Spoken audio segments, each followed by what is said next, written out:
सबसे पहले स्वागत है अहाँके अपन यूट्यूब चैनल पर। आज एक वीडियो में बतावल जा रहा बिहार बोर्ड कक्षा 10वीं के मैथिली विषयक पदखंडक दोसर चैप्टर जिनक नाम अछि समय साल, जिनकर रचनाकार अछि चंदा झा।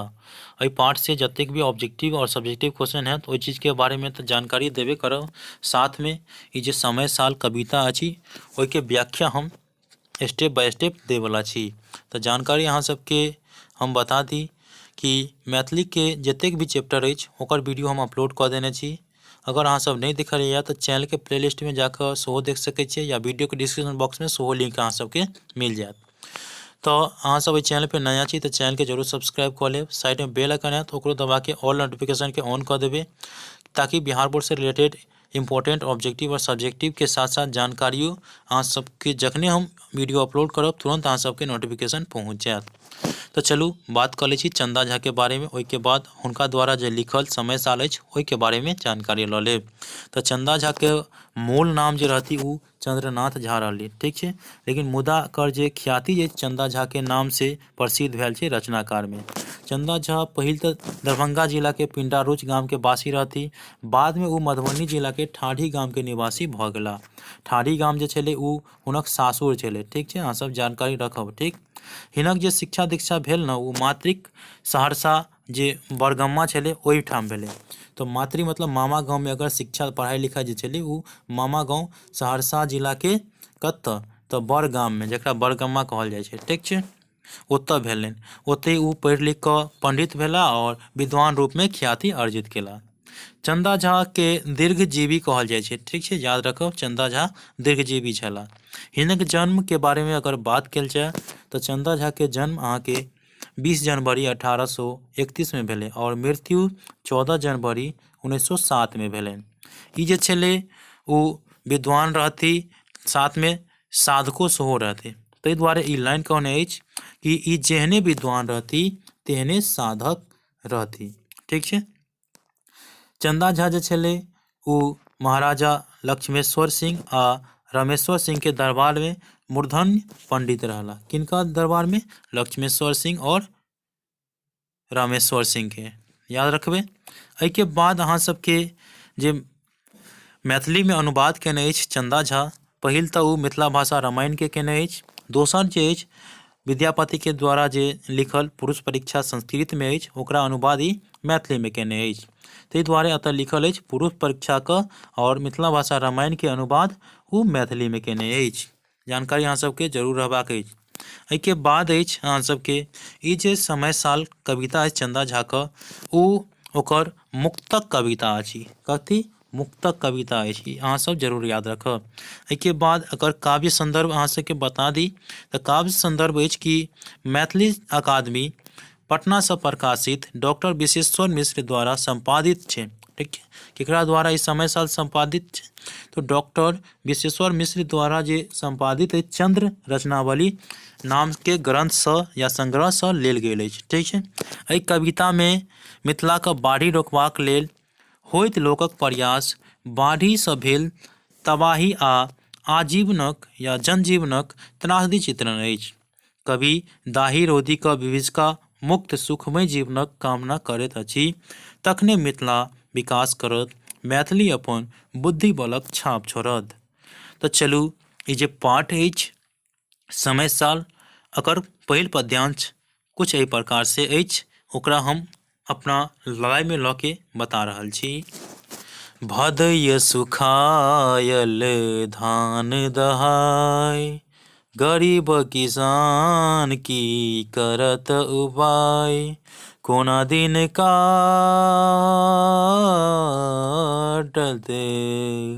कोना दिन काटत जियत की खाय, बाल बच्चा मिले करे हाय है, जिया हृदय जनु फाटत। तो पद्यांश कुछ एहि प्रकार से अछि। एहिमे चंदा झा बाढ़ि क विभीषिका सँ उत्पन्न परिस्थिति वर्णन केने अछि कि किछु दिन पहिले प्रचंड रौदी छलै, जाहिसँ भदैया फसल सब जरि गेलै आ किसान सब आशा देलखिन अगहन मासक में फसल बहुत नीक उपजल, ठीक छै, बहुत नीक उपजल।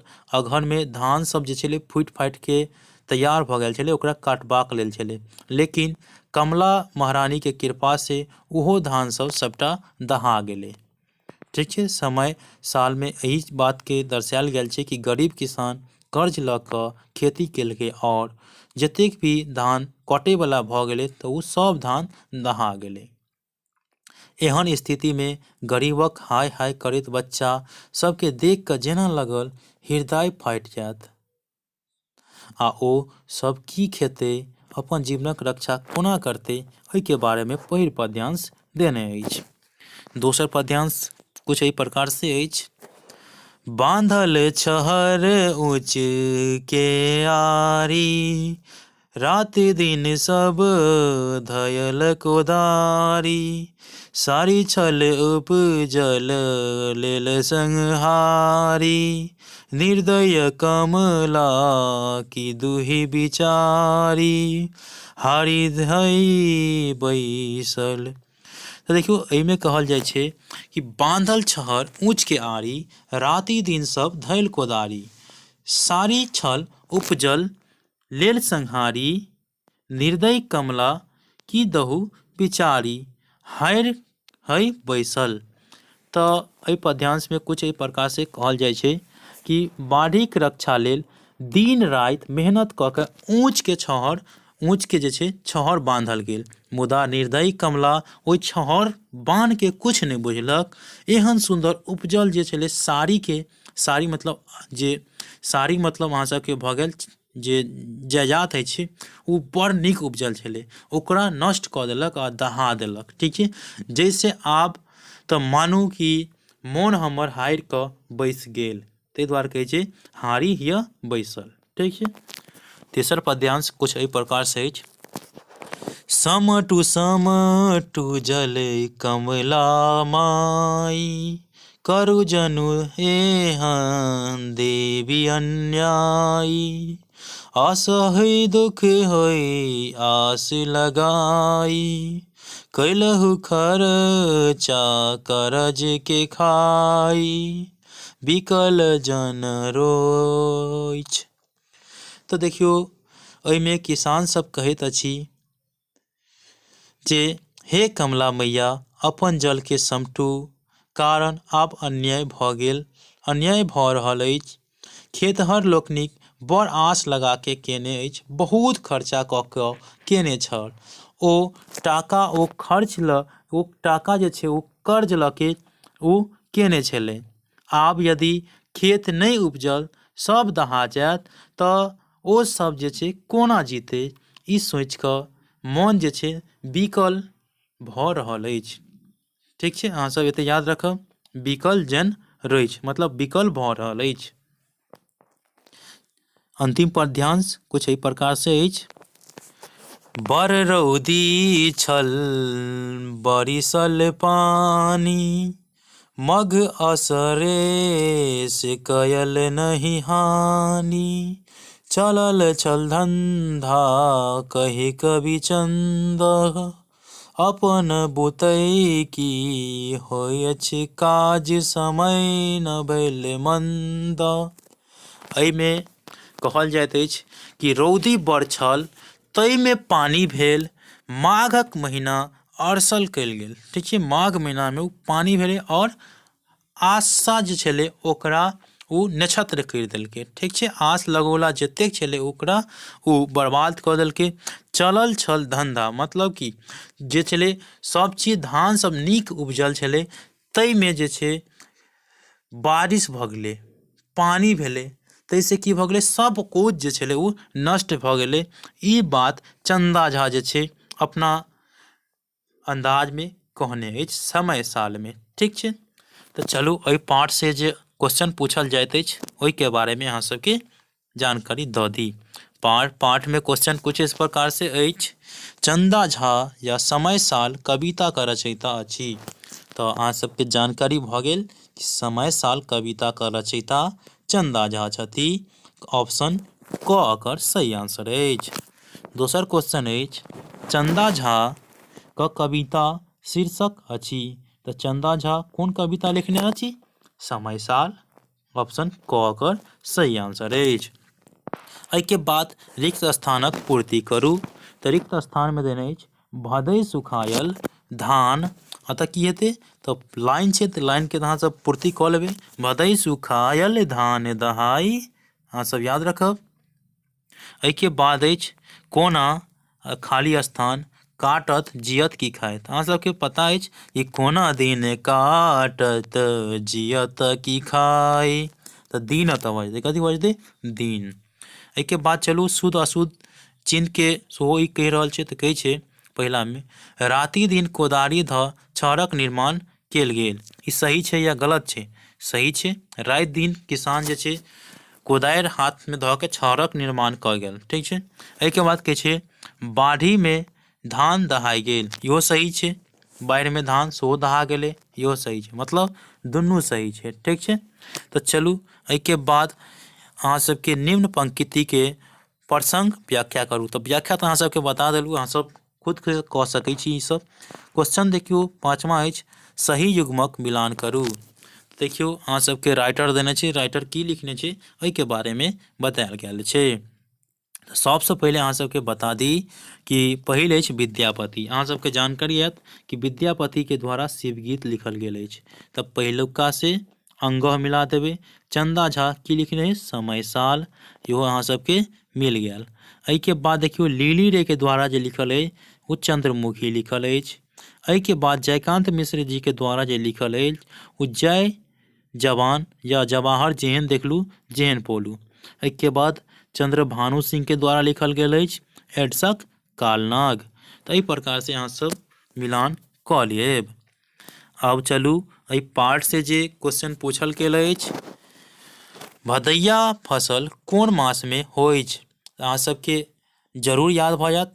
देखियौ अहाँ सब केना लिखबाक छै, जे फसल भादव मास में काटल जाइत अछि भदैया फसल कहल जाइत अछि। जेना धान, मड़ुआ, कौन, शाम आदि जे छै ओ भदैया फसल अछि। दोसर क्वेश्चन अछि छहर ककरा कहल जाइत अछि? तऽ अहाँ सबके जरूर याद हैत कि नदीके जे छै दुनू कातमे जे तटबंधक होइ छै, नदी जे छै पानि जैसे जाइ छै, नहर अहाँ सब देखने हेबै, तऽ नहर जे छै ओकरा नदी छै, तऽ नदीके दुनू कातमे छहर बांध देखबैत हेबै, नहर पर दुनू साइड नहर रहै छै, तऽ ओकरे छहर कहल जाइ छै, ठीक छै। जैसे पानिके बेसियो नहि हेबाक चाही और कम रहतै तऽ वएहमे रहि जेतै, ठीक छै। तऽ ऊँचके बांधक दृश्य जे छै ओकरा छहर कहल जाइ छै। एहिके बाद तेसर क्वेश्चन अछि छहरक निर्माण कोन उद्देश्यके लेल कयल जाइत अछि? जे छहर जे छै ओकर निर्माण कई चीजके लेल कयल गेल छै, ओकर उद्देश्य की छै? अहाँ सबके जानकारी रहबाक अछि कि छहरक निर्माण जे छै बाढ़ि रोकबाक लेल कयल जाइ छै, तऽ बाढ़ि रोकबाक लेल कयल जाइत अछि। एहिके बाद चौथा अछि बाढ़िमे धान दहा गेलाक बाद किसानक दिन कोना कटैत अछि? देखियौ बाढ़िमे धान दहा गेलाके बाद जे छै किसानक दिन हाय हाय करिके कटै छै, तब ने कहै छै गरीब किसान करत हाय हाय। अब चलू देखियौ भेँटके जे छै बाढ़िमे जे अथी कमल फूल होइ छै, कमल फूलमे भेँटके लावा होइ छै, तऽ ओकरा खाके ओकर बाद कसोर चिचोर जे होइ छै, जे कोड़ै छियै अपना सब अखाड़क महीनामे, ओ चिचौर से अपन दिन काटै छै।